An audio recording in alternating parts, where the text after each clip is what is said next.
सकते हो इतनी पले है भाई इतनी पले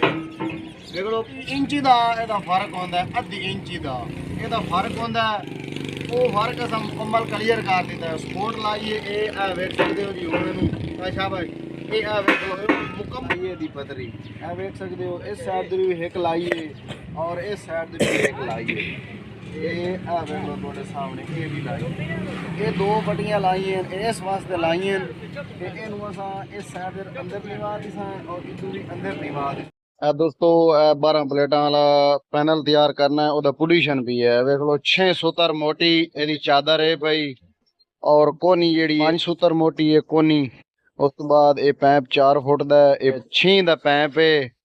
ਇਹਦੇ ਜਿਹੜਾ ਟੀ ਤਿਆਰ ਕੀਤੀ ਹੈ ਉਹ ਟੀ ਇਹ ਪਈ ਹੈ ਇਹ ਤੁਹਾਨੂੰ ਵਿਖਾਈਨੇ ਇਹ ਵੇਖ ਸਕਦੇ ਹੋ ਜੀ ਇਹ ਟੀ ਤਿਆਰ ਹੋਈ ਪਈ ਹੈ 3 ਫੁੱਟ ਪੈਪ ਹੈ 5 ਇੰਚੀ ਪੈਪ ਹੈ ਇਹ ਪੋਜੀਸ਼ਨ ਵਾਲਾ 6 ਇੰਚੀ ਪੈਪ ਹੈ और ये 5 इंची पैप है वो 4 फुट है ये 3 फुट है एक कोनी लगी पई और ये तले कलंप ये नाल होया भी है वेल्डिंग कोनी ते कलंप ते पैप ये टी तैयार हो गई थी और ये पोजीशन तैयार होना भी है 12 प्लेटा वाला पैनल तैयार करना है ते ओदी असा टी ते पोजीशन तुहानू विखा रहे हैं फिर उस तो बाद टी पोजीशन तैयार करके अपने कस्टमर नूं दिसां और लैके चले गए सन बाद जी असां इहदा जेहड़ा उतला पैनल है वो तैयार करना है ते ओदी डिटेल तुहानू दस्से सी ते इंशाल्लाह हुण वेल्डिंग करांदे पे ये वेख लो तुहाडे सामने ये लहरां मार रहे हैं ये मुकम्मल ये लहर है भाई फिर इस तरीके मरे सी कुछ वेल्डिंग हो गई है कुछ रहांदा पई है ਇਹਦੀ ਜਿਹੜੀ ਪਲੇ ਖਤਮ ਕਰਨੀ ਹੈ ਉਹ ਵੀ ਤੁਹਾਨੂੰ ਦੱਸੇ ਸੀ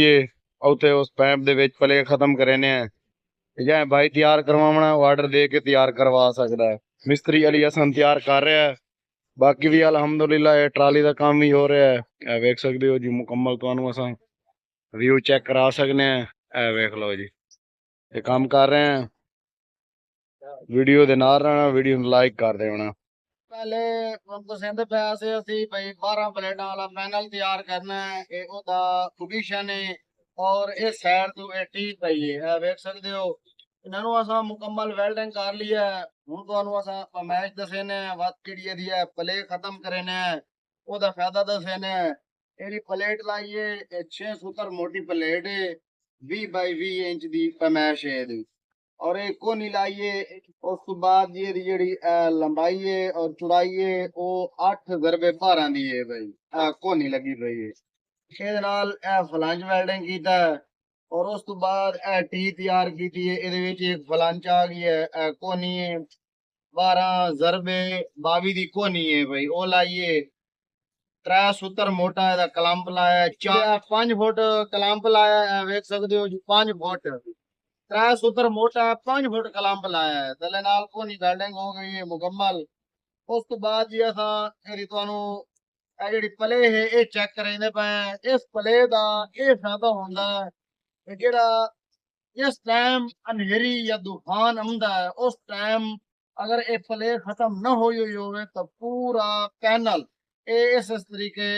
वो वाइब्रेट करेंदा है अंधेरी दे विच ते एदा इहो फायदा है जेल्ले एदी पले खत्म होंदी है एदा जेड़ा वाइब्रेट है वो खत्म हो जांदा हुण चाह के तुहानू चेक कराइने चल भाई लेके आओ मिनट लाओ शाबाश ये आ वेख लो अगले सिरे ते स्पोटा कोइन लगी हुई है अगू ये तुहानू चेक कराइने ये आ वेख सकदे हो इतनी पले भाई इतनी पले वेख लो पूरा तकरीबन आधी इंची दा एदा फर्क होंदा है आधी इंची दा एदा फर्क होंदा है वो फर्क अस मुकम्मल क्लियर कर देता है स्पोर्ट लाइए ए वेख सकते हो जी हुण शाबाश ए मुकम्मल जी मुकम्मल पोजीशन हलदा पई है मुकम्मल पोजीशन जी मुकम्मल पोजीशन हलदा पई है वेख लो ये कोई नहीं मुकम्मल पोजीशन हलदा पई है हुण अगे लेके शाबाश जल्दी कर अगे ला ए इथे बस इथे उतर जा शाबाश ए वेख सकते हो जी इथे भी प्ले खत्म हो गई है लेकिन जेडे सपोर्टा तू बगैर है वो तुहानू प्ले चेक करे ने पिछाड़ा शाबाश ए पिछ और पीछे बस ऐसे उतर जा ये आ वेख सकते हो जी कितनी प्ले है उदू ना साइड तो चा के चेक कराओ जी करो एक आ वेख लो जी ये अगली सपोर्ट जेडी लाई है वो उथे प्ले कोई नहीं लेकिन पिछली सपोर्ट तू अगा करके तुहानू चेक करेंदे पे इतनी प्ले हुण के लेके आ भाई शाबाश मिनट ला ये वेख सकते हो इतने दी पले खत्म हो गई उधर जाके चेक कराओ उधर जा प्ले खत्म हो गई, मुकम्मल बेहतरीन, काम भी मजबूत हो गया है और खूबसूरत भी हो गया है।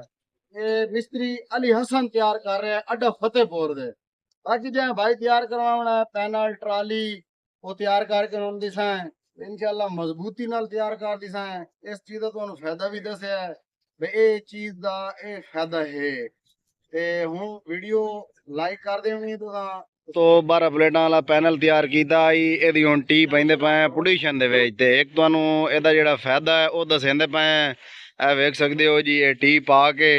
ਇਹ ਜਿਹੜਾ ਫਾਇਦਾ ਹੈ ਉਹ ਤੁਹਾਨੂੰ ਦੱਸਣੇ ਮਿਸਤਰੀ ਅਲੀ ਹਸਨ ਤਿਆਰ ਕੀਤਾ। ਪਹਿਲੇ ਤੁਹਾਨੂੰ ਡਿਟੇਲ ਦਸੀਏ ਕਿਉਂਕਿ ਥੱਲੇ ਪੋਜੀਸ਼ਨ ਵੀ ਰੰਗ ਹੋ ਗਈ ਹੈ, ਇਹ ਟੀ ਵੀ ਰੰਗ ਹੋ ਗਈ ਹੈ, ਔਰ ਜਿਹੜਾ ਟਾਪ ਉੱਤੇ ਆਉਂਦਾ ਇਹ ਵੀ ਰੰਗ ਹੋ ਗਈ। ਇਹ ਤੁਹਾਨੂੰ ਡਿਟੇਲ ਦੱਸਦੇ ਪਏ ਅਸੀਂ ਪੋਜੀਸ਼ਨ ਤਿਆਰ ਕੀਤਾ, ਉਹਦੀ ਡਿਟੇਲ ਦਸੀਏ, ਫਿਰ ਰੰਗ ਹੋ ਗਿਆ। ਸਾਡੇ ਕਸਟਮਰ ਆਉਣ ਵਾਲੇ ਨੇ, ਆ ਸਾਡੀ ਵਰਕਸ਼ਾਪ ਹੈ ਤੇ ਮਿਸਤਰੀ ਅਲੀ ਹਸਨ ਤਿਆਰ ਕੀਤਾ, ਉਹਦੀ ਡਿਟੇਲ ਤਾਂ ਤੁਹਾਨੂੰ ਪਹਿਲੇ ਮੁਕੰਮਲ ਦਸੀਏ। ਹੁਣ ਜਿਹੜਾ ਇਹਦਾ ਫਾਇਦਾ ਹੈ ਉਹ ਅਸਾਂ ਤੁਹਾਡੇ ਨਾਲ ਸ਼ੇਅਰ ਕਰਦੇ ਪਏ ਕਿਉਂਕਿ ਕਾਫੀ ਇਹ ਆਂਦੀ ਆਈ ਹੈ। ਅੱਜ ਤੋਂ 7-8 ਦਿਨ ਹੋ ਗਏ ਨੇ ਸਾਡੇ ਕੋਲ ਆਂਦੀ ਆਈ ਹੈ, ਬਹੁਤ ਬੜੀ ਆਂਦੀ ਆਈ ਹੈ। ਉਹਦੇ ਵਿੱਚ ਨੁਕਸਾਨ ਹੋ ਗਿਆ ਹੈ ਕਾਫੀ ਪਲੇਟਾਂ ਦਾ। ਤੇ ਨੁਕਸਾਨ ਇਸ ਵਾਸਤੇ ਹੋਇਆ ਹੈ ਕਿ ਜਿਹੜੀ ਇਹ ਟੀ ਹੈ ਇਹ ਮੁਕੰਮਲ ਤਾਂ ਪੜੀ ਪੈਂਦੀ ਹੈ ਤੇ ਇੱਥੇ ਕਾਫੀ ਜਿਹੜੇ ਪੈਨ ਕਸਟਮਰ ਜਿਹੜੇ ਤਿਆਰ ਕਰਵਾ ਕੇ ਵੈਂਦੇ ਉਹ ਤੇ ਬੋਲਟ ਨਹੀਂ ਪੈਂਦੇ, ਯਾਨੀ ਕਿ ਪਿੰਨ ਨਹੀਂ ਪੈਂਦੇ ਜਾਂ ਨਟ ਕਾਬਲਾ ਨਹੀਂ ਕਸੇਂਦੇ। ਅਸਾਂ ਹੁਣ ਇਹਦਾ ਸਿਸਟਮ ਲਾਇਆ, ਇਹ ਲਾਈਏ ਦੀ ਪਤਰੀ ਇਹ ਵੇਖ ਸਕਦੇ ਹੋ। ਇਸ ਸਾਈਡ ਦੀ ਵੀ ਇੱਕ ਲਾਈਏ ਔਰ ਇਸ ਸਾਈਡ ਦੀ ਇੱਕ ਲਾਈਏ। ਇਹ ਆ ਵੇਖ ਲਓ ਤੁਹਾਡੇ ਸਾਹਮਣੇ ਇਹ ਵੀ ਲਾਈ, ਇਹ ਦੋ ਪੱਟੀਆਂ ਲਾਈਆਂ ਇਸ ਵਾਸਤੇ ਲਾਈਆਂ ਤੇ ਇਹਨੂੰ ਅਸਾਂ ਇਸ ਸਾਈਡ ਦੇ ਅੰਦਰ ਨਿਵਾ ਦਿਸਾਂ ਔਰ ਇੱਕ ਵੀ ਅੰਦਰ ਨਿਵਾ ਦਿਸਾਂ। फिर ये घूम सिखाला इस तरीके नाल ये निकाल के ਇਹਦੇ ਇਹ ਘੁੰਮ ਸਿਖਾਲਾ ਇਹ ਵੀ ਅੰਦਰ ਆ ਗਈ ਸੀ, ਉਹ ਵੀ ਪਤਰੀ ਅੰਦਰ ਆ ਗਈ ਸੀ। ਅਗਰ ਸਾਡੇ ਜਿਹੜੇ ਕਸਟਮਰ ਤਿਆਰ ਕਰਵਾ ਰਹੇ ਉਹਦੇ ਵਿੱਚ ਬੋਲਡ ਨਹੀਂ ਪੈਂਦੇ ਭੁੱਲ ਪੈਂਦੇ ਤਾਂ ਇਹਨੂੰ ਕੋਈ ਪ੍ਰੋਬਲਮ ਨਾ ਹੋ ਸੀ ਕਿਉਂਕਿ ਇਹ ਪੋਜੀਸ਼ਨ ਮੁਕੰਮਲ ਹਲਸੀ ਤਾਂ ਹਲਸੀ। ਲੇਕਿਨ ਇਹ ਜਿਹੜਾ ਅਸਾਂ ਪੱਟੀ ਲਾਇਆ ਇਹਦਾ ਇਹ ਫਾਇਦਾ ਹੈ, ਇਹ ਪੱਟੀ ਨੂੰ ਤਾਂ ਪੱਟੀਵਣ ਨਾ ਦੇ ਸੀ। ਤੇ ਦੋਸਤੋ ਮਿਸਤਰੀ ਅਲੀ ਹसन ਆਪਣੇ ਕਸਟਮਰ ਵਾਸਤੇ ਬਹੁਤ ਹੀ ਅੱਛਾ ਸਿਖਾਉਂਦਾ ਹੈ और अल्हम्दुलिल्लाह आने लम्हे दे विच अच्छा सोचता है और अच्छा गाइड भी करे ने अपने कस्टमर ਨੂੰ ਮੁਕੰਮਲ ਸਮਾਨ ਤਿਆਰ ਕਰਕੇ ਦੇਣੇ ਔਰ ਉਹਦੇ ਜਿਹੜੇ ਫਾਇਦੇ ਹਨ ਉਹ ਤੁਹਾਡੇ ਨਾਲ ਸ਼ੇਅਰ ਕਰਾਂਗੇ। ਦੇਖ ਲਓ ਇਹ ਜਿਹੜੀ ਅਸੀਂ ਪੱਟੀ ਲਾਈਏ ਨਰਮ ਲਾਈਏ ਇਹਦਾ ਜਿਹੜਾ ਫਾਇਦਾ ਹੈ ਉਹ ਤੁਹਾਨੂੰ ਅਸਾਂ ਦੱਸਿਆ ਹੈ। ਇਹਨੂੰ ਨਿਵਾ ਦੀਵਾ ਇਹਦਾ ਕਿੰਨਾ ਫਾਇਦਾ ਹੈ। ਅਗਰ ਬੋਲਟ ਨਾ ਵੀ ਪਾਵੇਂ ਤੇ ਪੈਨ ਨਾ ਵੀ ਪਾਵੇਂ ਤਾਂ ਇਹ ਠੀਕ ਹੈ ਜੇ ਤਾਂ ਨਹੀਂ ਨਿਕਲਦੀ। ਇਹ ਸਾਈ ਮੌਜੂਦ खाली राशि घूमती राशि अगर साढ़े कस्टमर अनहेरी वाले तूफान वाले मौजूद ना हो तो वेख लो कितना फायदा है भैया। तो दोस्तों वीडियो शेयर भी कर दी करो, लाइक भी किया करो, साढ़े चैनल सब्सक्राइब भी किया करो। मिलते हैं इंशाल्लाह किसी नेक्स्ट वीडियो में, तब तक के लिए मिस्त्री अली हसन को दी इजाजत। अल्लाह हाफिज।